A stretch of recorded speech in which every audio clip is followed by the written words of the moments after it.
Fine, you can do your intro. Okay. I'm gonna pay regardless. All right, y'all good to go. Okay. Hello, everyone. Welcome back to another episode of Young and Black in Business, where we highlight young entrepreneurs, professionals, aspiring entrepreneurs, artists who are doing the dang thing in Kansas City, if I didn't say. And today I have a super special guest. I'm going to let him introduce himself. And it's also cool because we're also recording on his show. So, sir, can you tell us who you are and what it is that you do? Yeah, I'm Justin Strickland, and I do a lot. My overall title that I have given myself, I've created for myself, is that I'm a life builder. I do a lot of different business ventures built around that. So I'm into physical fitness. I'm a personal trainer. I'm an author.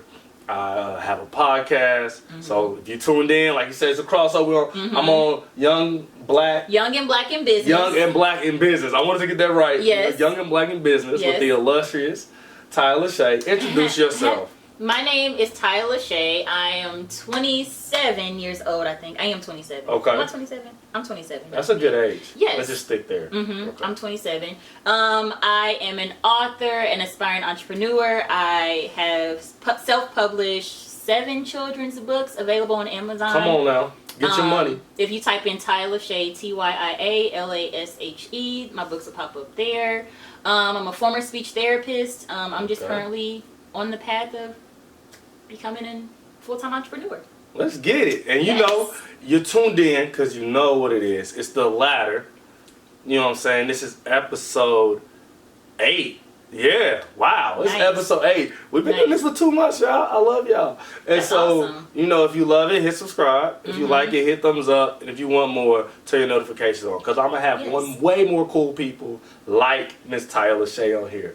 And so we're going to get into today. Yeah. We both got questions. We're going to kind of pinball it. Like she said, it's a crossover episode. I'll leave in the description where you can find hers. And so you can subscribe to her podcast because it's dope. A lot of crazy, talented people from Kansas City have spoken with her. And it's really cool. Her conversations are really amazing. So link will be in the bio. So to be on the lookout for it. And we're going to get into it. Yeah. Awesome. All right. So I guess I'll start. This is all new for me. So, so you said you do a lot when it comes to business, a personal trainer, an author, which I don't think I knew that you were an author. But we'll start with a little bit about your upbringing. So are you from Kansas City? Why not? Born and raised, baby. So no, I'm from KCK. That's where my roots are. So that's where my heart is. And where did you go to school? When did you graduate? All that stuff. So I went to the Sumner Academy. Okay, Sumner Academy. Cool. And I graduated in 2010.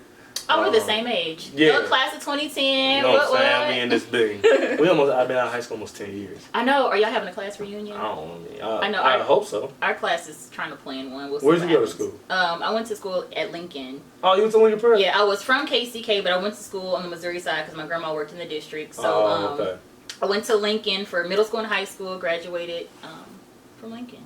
Okay. Yeah. We probably got some connects. I know some people from over there. Yeah. So and then I went to college. Went to play some college ball. And after playing college basketball, I came back here for a little bit and went and played professionally in Mexico. And then I came back here. It was amazing. You played in Mexico? Yeah, it was amazing. Basketball. Yeah. I played basketball. If you said ball, I thought football. Yeah, they do have football. Football is soccer over there. But yeah, it's more so soccer. Yeah.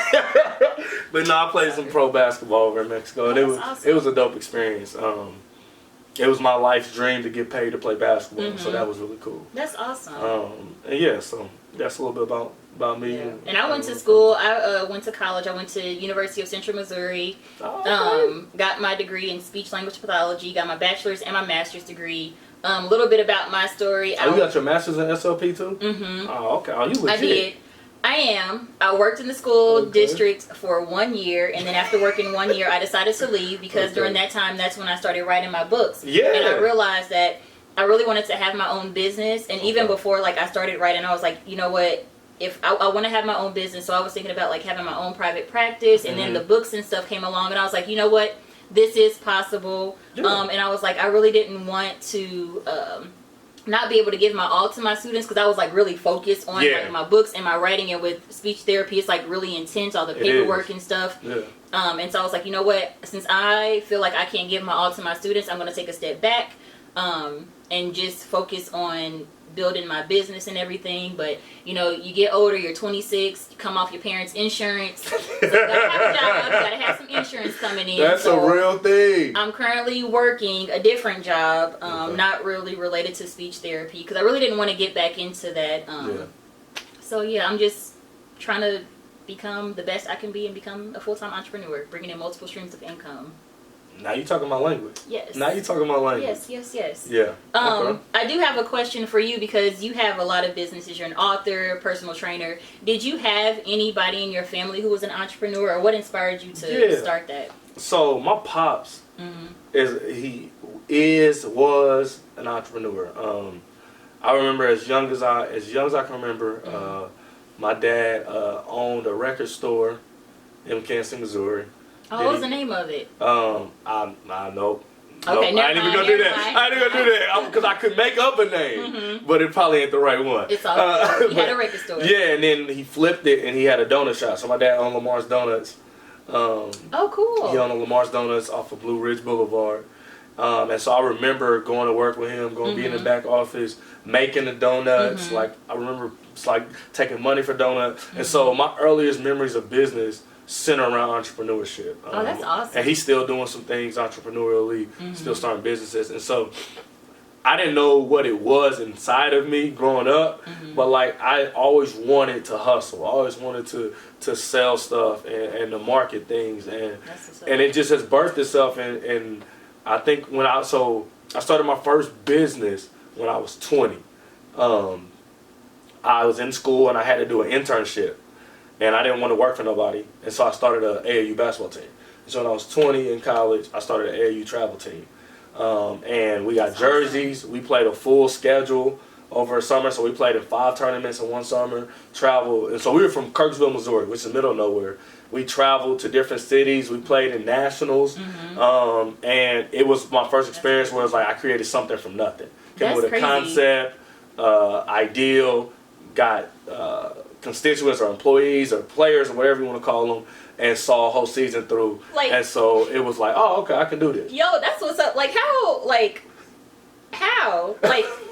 How did you even do that? Like, what was the steps or the process to making that happen? Because that's intense. That's a lot. Yeah. For a 20-year-old? It was like, man, I don't want. So this is juxtaposed with the summer before. So I had just got married. So I was 20. I was married, and so when I was 19, I worked at a call center. And no disrespect to people that work at call centers, but I worked at a call center for Enterprise, and it was by far my worst work experience in my life. It's not for everybody. I mean, I wanted to be homeless. Like, I would choose homelessness rather than keep coming back to this. But that's like the hustle in you, because for some people a normal 9-to-5 job just doesn't cut it. For some people they're fully fine with that, which is okay because you got to do what you got to do. But for you, you had that entrepreneurial experience, and that's just what you wanted to do. So that's okay. I was dying in that joint.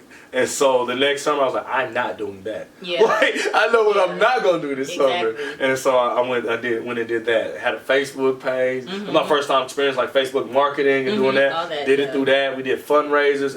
It was a dope experience. It was a real dope experience. And still got some of those relationships that were built doing that. I still have them down today. And I think that's kind of what it centers. That's what my entrepreneurship kind of centers around, is human relationship. Like, I'm not so much concerned with capitalism and those kind of things, but I do realize that I benefit from capitalism as being an entrepreneur, but also entrepreneurship is a way to build human relationship and to move resources through humanity, and so that's kind of my motivation to do that. That's awesome. That's what's up. So your dad kind of started it off for you, because a lot of times you have some people who may have an entrepreneur in their family and they kind of get their start that way. But for me personally, I really never had anybody in my family who had their own business. Well, my biological dad, he was kind of into that. He was into like modeling, and he wrote plays and scripts and all that kind of stuff. But I was like, maybe it's in my blood, but I don't know. Like, it was just something in me.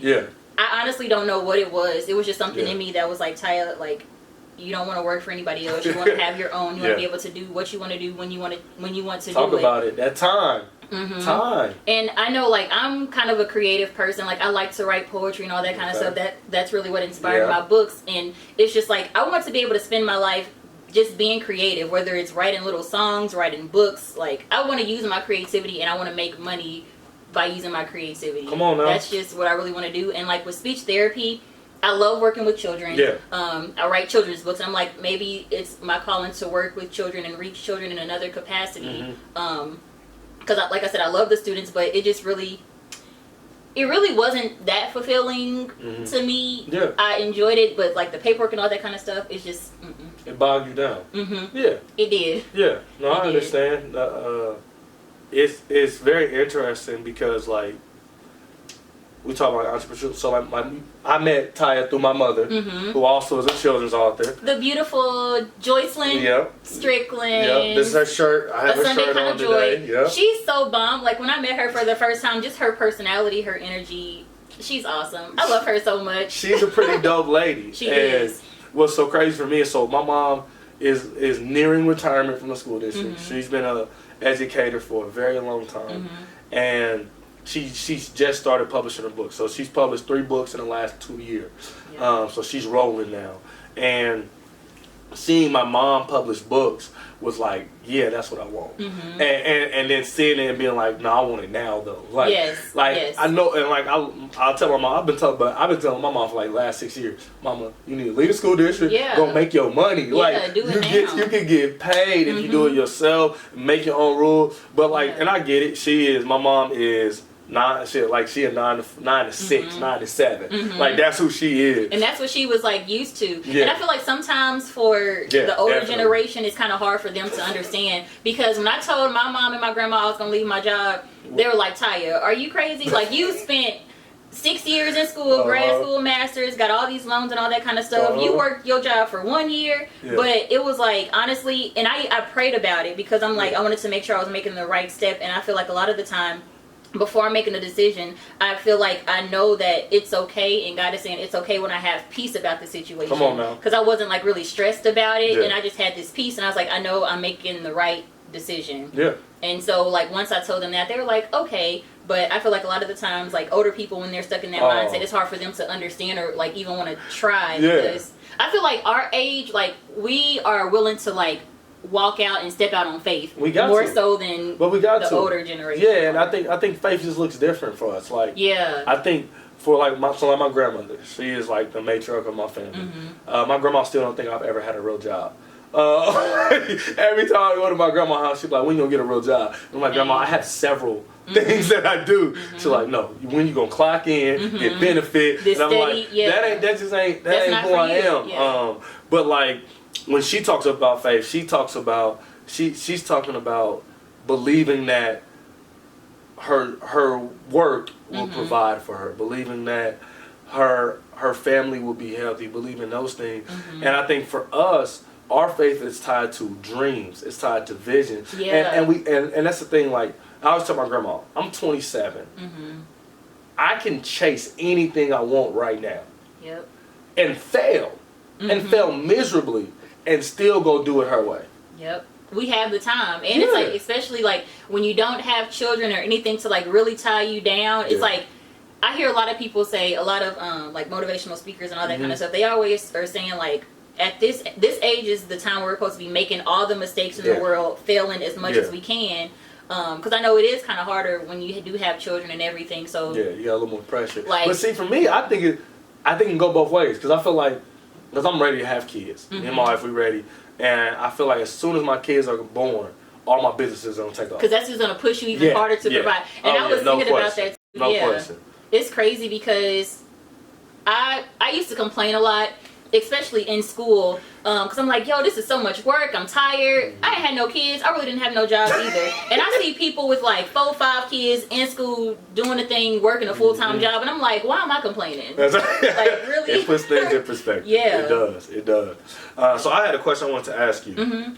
With your level of education, you could have wrote academic work, you could have wrote adult. You could have wrote anything. Like as educated as you are, why did you choose to write children's books? Cause it's like I'm a creative. And the type of children's books I have all your books on my shelf. I feel special. They are wonderful for little brown girls, and they are like my favorite book is Fart Bubbles. That's my favorite book that you wrote. Too. Thank you. And it's so creative. Like honestly, there's no other books on my shelf. We have a whole children's book shelf, and none of them are like your books. And so, what gave you that idea, and what made you say this is the land I want to be in? So, just kind of the beginning. My first book that I wrote was called A Beautiful, Wonderful Me, and just a little bit about my backstory. Growing up, I struggled a lot with my self-image, not feeling beautiful. Even as an adult, I struggled tremendously with just not feeling good about myself for so many different reasons. And it was when I was 23 years old, I was in school, and I was just thinking about my life, and I was like, Tyia, you've been not feeling good about yourself, talking down about yourself all these years. And it was like, I was just tired of feeling sad and not feeling good about myself. And I was just reading in the Bible, and I came across the scripture, we are fearfully and wonderfully made. Come on, Jesus. And I was like, yes, amen. But I was just like, you know what, Tyia, you have to speak what you want. You have to speak life over yourself. Because some things you can't change right now about yourself, maybe physically. But you just have to know that God made you in his image. And despite all that, you are still a beautiful person. And I decided to make the change to start speaking life over me. So A Beautiful, Wonderful Me was actually, it actually came about from an affirmation that I wrote for myself at 23 years old. Before then, I was still writing like little poems and everything, nothing too fancy. I always like little silly stuff because that's just the kind of person I am. I'm a goofy person. But after I wrote that, it was like early in the morning, like 12, 1, 2 o'clock in the morning. And I was like, you know what? Other little girls need to hear this because there are a lot of other little girls who struggle with their self-image. And I was like, I'm going to turn this into a book. And I was doing all this research. I was thinking about going through a regular publisher, and I was kind of like feeling overwhelmed and kind of defeated because I'm like, yo, you got to get stuff approved and all this other kind of stuff. And I was like, you know what? I came across self-publishing, and I was like, I'm just gonna put this book out myself. I got my dad to take the pictures. I actually wanted to use real little girls. I was gonna do cartoon like illustrations, but I was like, it'd be so much more powerful to use real brown girls with an everyday look, not all fancified. That's even not the photo shoot, but just like real little girls who can represent this, so it can be more powerful. And then, like, long story short, all that came about, and I was like, yo, I can do this. So like all the ideas just started coming, like all the things that I struggle with, like not feeling beautiful, not loving my brown skin. So that inspired the book Melanin Beauty. Come on, that's on the shelf. My Crown of Glory, which is a book celebrating our natural hair, because a lot of the time little girls may feel like they're not beautiful, or their natural hair isn't beautiful, and they're only beautiful if they have like the weave and the braids, which is beautiful as well. But it's just enjoying your crown, like however you have it, whether your hair is long, short, kinky, straight. And so a lot of the books that I started writing were books just uplifting young girls, and they're not long books at all. They're just like short, quick power reads. Just get the point across. A book that like a parent can read with a daughter, mom, dad, and just kind of talk about it. And then Fart Bubbles came about because when I was in school, I loved Shel Silverstein, and he had like little silly kid poems. I remember him. He had just like a little white kid in the like corner of his poems. And I was like, I want to write silly poems and write poems about farts because kids like farts, and I think it's funny. So my wife loves your book. Thank you. I'm glad she does. Farts are like top 3 funny things for her. Like, she loves to laugh about farting, so she loves your books. So I'm glad she does. My nephew, on the other hand, he's 4, and he was completely shocked. That's how some kids, when I go to school, some kids are like, why'd you write a book about farts? And I'm like, because it's funny. When we got to the teacher part, he was like, my teacher doesn't do any of these things. That's hilarious. Some kids make me like surprised. I enjoyed it. I was like, that's a good book. If a 4-year-old is like, no, there's no way, like that, you wrote a good book. He has experienced the work. Yes, I'm glad that he was kind of like surprised by it, but that's the whole thing. It's just like the shock value. And I titled it Fart Bubbles because I just thought it'd be funny, like when a teacher or like a grown up asks for my book, they say fart bubbles, and I just think it's funny when they say fart bubbles. That is hilarious to have grown people have to say fart bubbles. Like that's funny.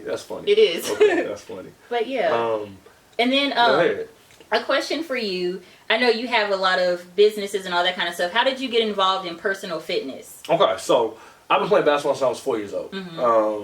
Just Dang. been an athlete my whole life. Played football, soccer, baseball, ran track. And so my body has always been important to me. And when I got out of college, so I got my bachelor's in sport management. And so when I got out of college, I was looking at all these different areas of sport to get into. And I gravitated towards physical fitness. And so I got my certification and went through that process. And I just want to help people. And then so my business started from my mom. She was starting to feel some joint pain and starting to feel like she couldn't move like she wanted to. And I was like, well, my mom, like you said, she you met her. She's a bubbly personality. She has so much to give to the world still. And I'm like, what can I do and learn to help her be able to operate at maximum capacity for the rest of the years that God gives her? Wow. And so that's kind of where my business started, is to help people lose weight, help people get healthy. I'm not into the bodybuilding and stuff.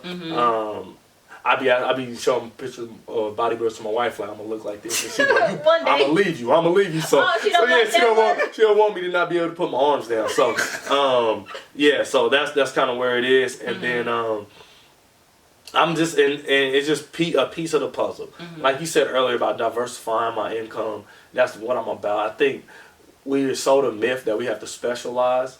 Yeah. And when I look at the people that are successful in business, they have their hands in a lot of different areas. Yeah, multiple streams. Yeah. That's something that's like important to me, because that's all that you hear, and it's like you want to take advice from people who are actually at the level that you want to be at, and those people are always talking about multiple streams of income, and that's what I'm striving for too. Yeah, and so this has been amazing. It's like this has been really, really amazing. I have one last question, and I want you to close with all your socials, all your websites. And so, what's next for you? Okay. And then tell me everything about you. Tell everybody where they can find you, and how they can find you, and all that. So go. So, I kind of zoned out a little bit when you were telling me everything to explain. That's okay. Tyia Lashe. What's next? What's next? I have 2 books that I'm working on. One is being illustrated by Miss Anita Easter. Hey, she was a previous guest. Yes, the book is titled Ruby Writes Raps. It's a book about a little girl. I like it already. Don't give them too much. I'm not, just a little bit. She's a little girl who is quick on her feet and very creative. You give her a word, a topic, she can create a rap about it. That's dope. ASAP. Yeah. And then I have another book that I'm working on called Positive Vibes Only. Okay. And that's being illustrated by my cousin, Mr. J. Todd, who is awesome. Okay. That's what's coming up. And then I have my podcast, Young and Black in Business. You can find that on Anchor if you just type in Young and Black in Business. My books you can find on Amazon if you type in Tyia Lashe. Yeah. My website, www.abwme.com. It was www.abeautifulwonderfulme.com, but that was too long. That's really long. I shortened it to abwme.com. I used to have a really long website too. It was called Helping Others Pursue Excellence.wordpress.com. You lying. No, that was my first blog I posted. That is like, it was the longest website on earth. And I got tired of typing all that. I'm like, I know people ain't gonna want to type it in. I want to type in my own website. Yeah, that's how you know it's an issue. Okay. But on Instagram at Tyia Lashe, Facebook Tyia Lashe.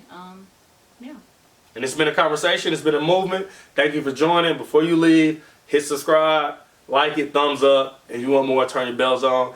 This has been an amazing experience, and we got to do this again. Yeah, when you release your books, you have to bring you back, and we pub them and push them. Okay. All right. Awesome. It's been real. Thanks, guys. Yeah.